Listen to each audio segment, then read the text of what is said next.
grow, still can't stop it.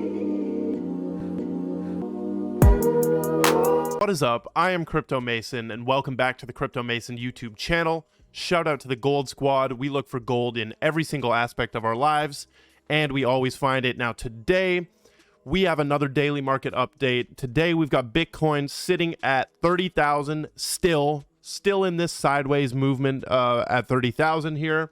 Altcoins are basically all red today. We're going to talk about everything happening. We've got some good Ripple clips today. We've got some good Hedera stuff happening. Some stuff with certain altcoins that I'm going to talk about. But before we do, make sure that you're following me on Twitter right here. There is my username. My Instagram username is the same. 100K Instagram giveaway coming soon. Stay tuned for that. Now, let's get straight into the market here. We have 1.2 trillion.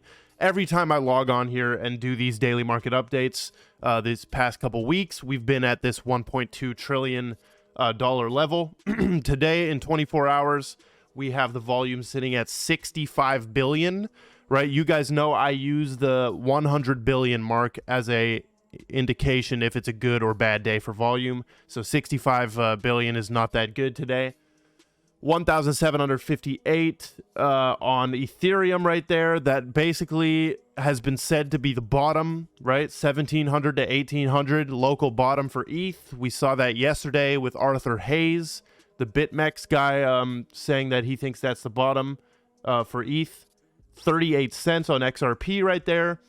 So right now, what should you actually be doing? Okay, so what should we actually be doing, and what am I doing? As I've said before, I'm not buying anything because I am more confident that altcoins will go down a little bit more and I can get an even better deal on some of these altcoins. But two things you should be doing right now. First of all, you should be hardcore researching and staying in tune with this market, making it so impossible for you to forget about this market. That's what you should be doing. The first thing, research the Illuminati coins, which is like XRP, Quant, Hbar, XLM, XDC, Algorand, Ethereum, I would even say is an Illuminati coin. Research those, look at these agendas, like research all of that stuff to keep you in the loop. And the second thing you should be doing, if you want to, is actually basically getting your cash flow up. That's something you should do no matter what. But if you want to, you can be starting to put some cash into these altcoins at these levels. Now, I just told you I'm not doing that because I think these might go even lower, right? So I'm just staying, cash is basically king right now. I always talk crap about cash, but cash is basically king right now. I even took some of my stable coins out a while ago, like basically 1 week after the Luna situation. I took some of my stable coins and I put them into actual cash. So those are my thoughts on the actual market and the price action today. Those are two things you should be doing for sure. Now let's get into some of the news today because we have some very, very good stuff. Starting off with a lot of quotes from Brad Garlinghouse. We have look at CNBC. They have a dedicated section for Davos World Economic Forum news. So this is a thing. Like they know what they're doing here. And basically this headline says crypto firms say thousands of digital currencies will collapse, and they compare the market to the early .com days. Right now we have 19,000 cryptocurrencies. We're approaching 20,000. And basically crypto firms in general say that thousands of these will collapse. And they say that several cryptocurrency industry players told CNBC that thousands of these tokens will collapse. And the number of blockchains in existence in the coming years will also fall. And then they quote Brad Garlinghouse right there. And they also quote this one guy saying, so this is Bertrand Perez, CEO of the Web3 Foundation. He says, one of the effects of what we've seen last week with the Terra issue is we're at the stage where basically there are far too many blockchains out there, too many tokens, and that's confusing users. And that's also bringing some risks for the users. He says, like at the beginning of the internet, you were having lots of .com companies and lots of them were scams. So I do like this. right? I do like this theory that a lot of these will collapse because I think it's very true. Although, too many blockchains equals a certain level of invincibility from the SEC and people who want to shut this down. So having 19,000 coins that they can't shut down all at once makes us a little bit invincible there. Now we have another little clip and article about Brad Garlinghouse right here. And this is a 2-minute and 35 clip. We are going to play this. This is a very, very good clip of Brad Garlinghouse explaining some of the inner workings of the actual Ripple business and what they're about to do. Oh, I saw an interesting move you guys did. You bought back your round C shares at a higher valuation than what they were at the moment. What was the rationale behind that? So we did a Series C financing, I'm going to try to get my dates right here, in 2019, in Q4 of 2019, and we raised $200 million from a series of investors. When we negotiated that, we had pre-negotiated the ability to repurchase that up to a certain period of time for 1.5x the issuance. So we repurchased all of the Series C back from our investors because we thought it was a good investment. We thought that was repurchasing their own shares because they think it's a good investment. Like, they are so confident in their own business, right? Accretive to all of our other shareholders. As you mentioned or you asked, we have been profitable and cash flow positive, so we're able to use that. So we've repurchased north of $500 million of Ripple shares over the past couple of years, including that financing. And you mentioned you're cash flow positive, but also, are you looking for further outside funding at this point, whether it be for an extra cash injection or at least just a strategic sort of investment as well? We aren't actively looking. We haven't needed to do that. We have a very strong balance sheet, and even as we look at the future, we feel good about that. I do think there will be opportunities, and I think there'll be an uptick in M&A in the blockchain and crypto space. We haven't seen that yet, but I think that's likely in the future, and I certainly think as that unfolds, we would consider things like that. In terms of buying, M&A is mergers and acquisitions, and look what he asked now. Are you going to be buying companies, or are you going to be selling? Internally, but we've invested in over 30 or 40 companies around the crypto ecosystem, and we'll continue to look at opportunities to grow through external acquisitions also. And of course, the market's not great right now, but over 30 or 40 companies around the crypto where we've off internal is something we've kicked off in different segments of crypto. Hold on. Over 30 now, but is an IPO on the cards at some Okay, point? here's the IPO. Well, I think we want to get certainty and clarity in the United States with the US SEC. I'm hopeful that the SEC will not slow that process down any more than they already have.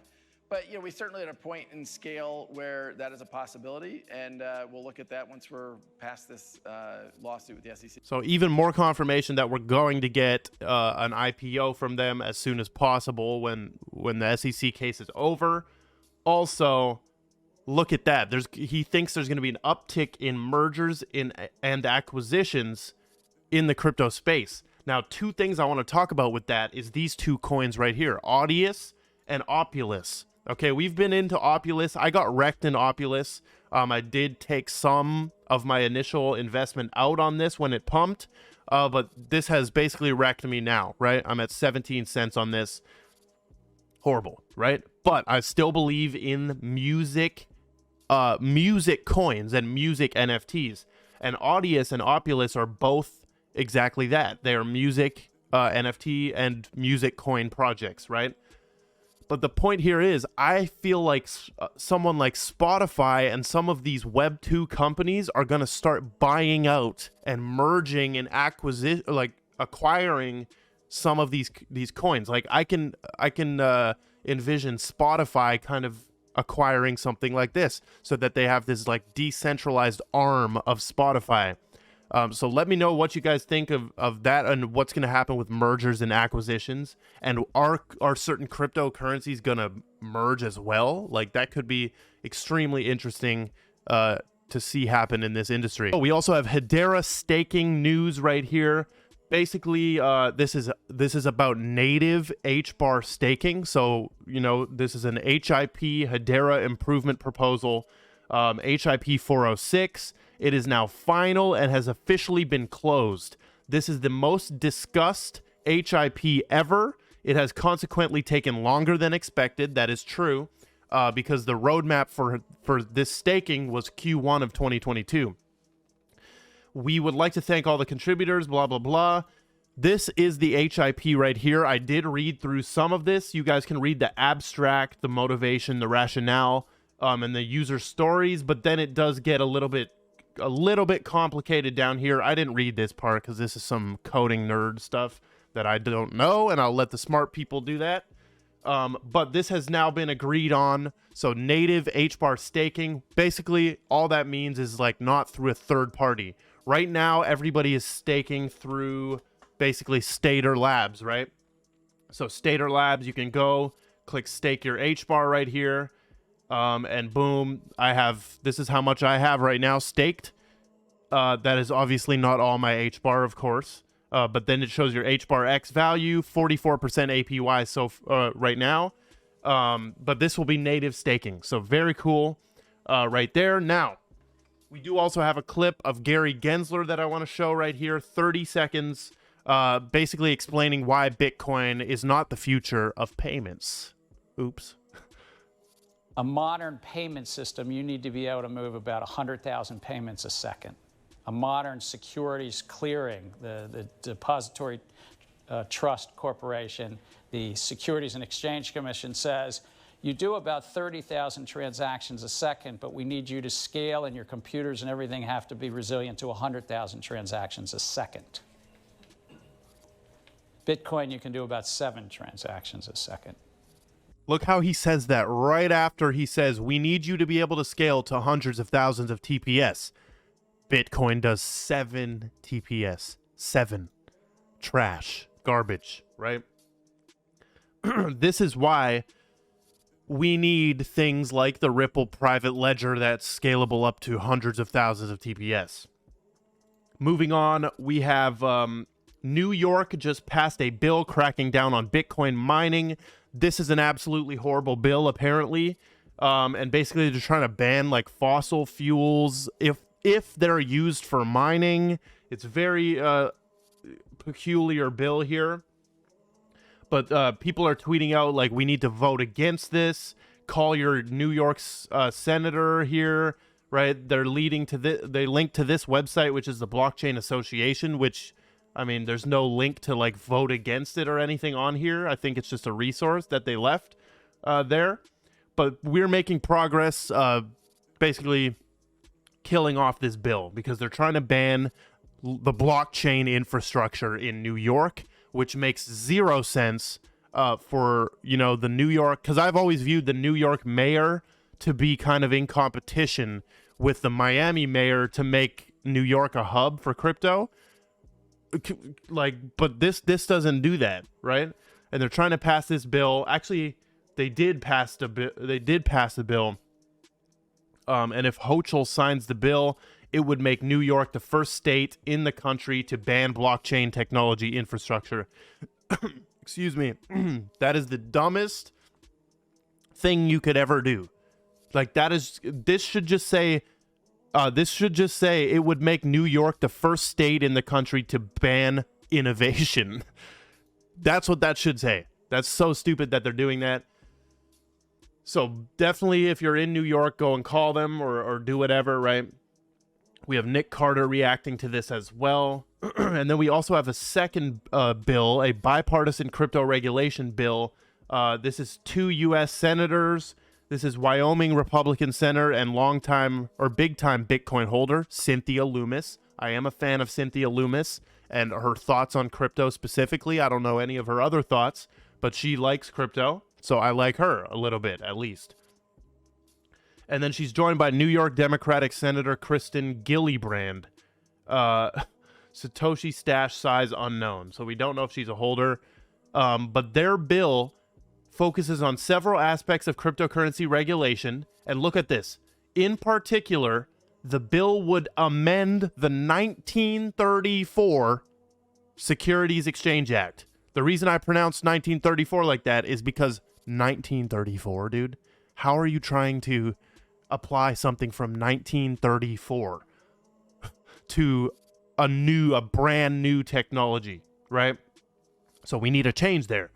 And this is going to amend that to include precise definitions of terms that are foundational to blockchain technology, including digital asset, virtual currency, stablecoin, and smart contract. Significantly, the draft does not label cryptos as securities, as has been feared by many. The senators said they plan to incorporate language that would classify digital assets as commodities or an entirely new category. This is actually what we need. We need new things. Let's stop using old things to try to envelop new things, right? Don't deem them commodities. Make an entirely new category. Make an entirely new agency that only handles crypto. And that's what we need. We need new things. New people in power, new things, right? That's the only way change is going to happen.